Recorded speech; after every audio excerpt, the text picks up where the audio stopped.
அதுக்கு தெரியல, இன்னைக்கு நான் அறிமுகம். அது என்னன்னா முருகன் கலைவாணி அவங்களோட திருமண நாள் இன்னைக்கு கல்யாண நாள். அவங்க வந்து இன்று போல என்றும் நீடூடி வாழணும்னு சொல்லி பாசம் அறக்கட்டளை சார்பாக பாசம் முதியோர்கள் சார்பாக அவங்க குழந்தைகள் அனைத்து செல்வம் பெற்று நீடூடி வாழ நம்ம இறைவன் ஒரு பிரார்த்தனை வச்சுக்குவோம்.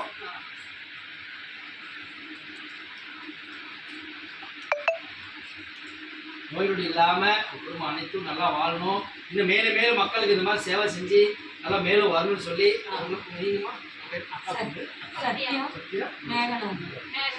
ஏகநாதன் சத்யா அவங்க ஃப்ரெண்டு அவங்க வந்திருக்காங்க. அனைத்து நண்பர்களும் அவங்க சொந்த பந்த தாய்க்குள்ள அனைவரும் எல்லாரும் நம்ம டெய்லி பிரார்த்தனை வச்சுங்க. அவங்க மேலும் மேலும் வளர்ந்து நோய் நொடி இல்லாமல் நீண்ட ஆள் கரோட்ட செல்வத்தோடு வாழணும்னு சொல்லி அதாவது அவங்க ஆசீர்வாதம் பண்ணு.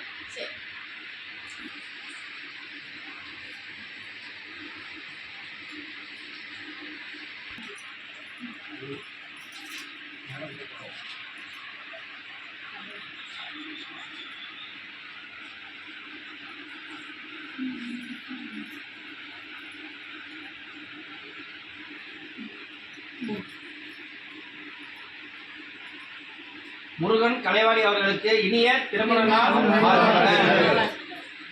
அதே மாதிரியா நாங்கள் உங்களுக்கு கோரிக்கை வைக்கிறோம். நம்ம முதியோரில் வந்து இப்போ 3 வருஷம் நடத்திட்டு இருக்கோம். வாடகை பில்டிங்கில் இயங்கிறதுனால ரொம்ப சிரமத்தை நடந்துட்டு இருக்கோம். வாடகை 27,000 ரூபாய் கட்ட முடியல. சொந்த இடம் வாங்குறதுக்கு நான் முயற்சி 100% எடுத்துட்டோம். கவர்மெண்ட்டில் ஃபண்டு இல்லைன்னு சொல்லிட்டேன். நீங்கள் வசூல் பண்ணி தான் பண்ணிங்க சொல்லி 2.25 கோடி ப்ராஜெக்ட் கொடுத்துருக்காரு. ப்ராஜெக்ட்னால் நீங்கள் எவ்வளோனா வசூல் பண்ணிக்கலாம் அப்படின்னு சொல்லி தடை இல்லைன்னு சொல்லிட்டு நம்ம வசூல் மேட்டு இப்போ தான் நம்ம ஆரம்பிச்சிருக்கோம். அது வந்து போகலை. அதனால் ஏன்னா ஐயாவுக்கு வந்து நிறைய பழக்கம் பெட்ரோல் பங்க் நிறையா வராங்க போகிறாங்க. தெரிஞ்சவங்ககிட்ட சொல்லி உங்களால் முடிஞ்ச வரைக்கும் நம்ம என்ன கொண்டு வந்து என்ன கொண்டு போகிறோம் இருக்க வரைக்கும் இந்த மாதிரி இல்லாதப்பட்டவங்க 4 பேருக்கு செய்யணும். ஒரு 4 பேருக்கு சப்போர்ட் பண்ணி உங்களால் முடிஞ்ச ஒரு சதுரடியோ 2 சதுரடியோ இல்லை பெரிய பெரிய ஆளுங்களை பிடிச்சி ஒரு 10 சதுரடி 100 சதுரடியோ வாங்கி கொடுத்து நம்ம முதியோர்கள் கட்டுறதுக்கு நீங்கள் உறுதுணையே இருந்து எனக்கு செஞ்சு தரணும்னு சொல்லி எங்கள் பெரியவங்க சார்பாக உங்களை கேட்டுக்கிறோம். மேலும் மேலும் உங்களோட சேவை எங்களுக்கு தேவை. ரொம்ப சிரமத்தை கேட்டுருக்கோம். வெளியே சொல்ல முடியாத நிலைமை தான். அவ்வளோ சிக்கல் தான் கொண்டு போகிறோம். என்ன பண்ணுறது, இறைவன் எப்படியோ நவுத்துறாரு. நாங்களும் சிரமப்பட்டு எப்படியோ கொண்டு போகிறோம்.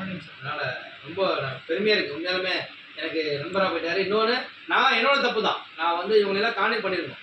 ஏன்னா இது ஆரம்பிச்சதுனால என்னோடய ஸ்பீடு அதிகமாகிடுச்சு. எங்களை நெய் மறந்துட்டேன். குழப்பம் யாரை சந்திக்கிறது என்ன பண்ணுறதுன்னு ஓடிக்கிட்டே